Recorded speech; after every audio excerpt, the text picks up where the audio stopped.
আরো যদি দেখতে চান বাবুই পাখির কাছে যান, বাবুই পাখিরে ডাকি বলিছে চড়াই, কুড়ে ঘরে থেকে করো শিল্পের বড়াই। যদিও বাবুই পাখি চড়ুই পাখি বাবুই পাখি যেটা বলেছে আসলে শিল্পের বড়াই করার মতো। এই যে চতুর্দিক থেকে পাতাগুড়ি ছিঁড়ে এনে যে বাসা বাবুই পাখি বানালো, আগেই কন সুবহানাল্লাহ।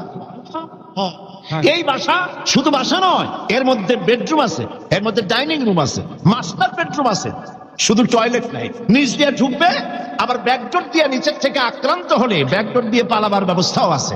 এই বাসার ভেতরে কোনো বিদ্যুৎ লাইন পিডিপি বা আরইবি কেউ লাইন দেয় নাই, ফলে বেচারা অন্ধকারে তারা স্বামী স্ত্রী কনজুগাল লাইফ লিড করবে কি করে। সেজন্য ওর মাথার মধ্যে আল্লাহ এমন বুদ্ধি দিলেন, কিছু কাদা এনে বাসার ভেতরে কাদা লাগিয়ে জোনাকি পোকা 5-6টা ধরে এনে মাথা ভিতরে ঢুকায়া পাছা বাইর করে দিয়ে রেখেছে, অটোমেটিক জিরো পাওয়ারের বাল্ব তৈরি হয়ে গেছে।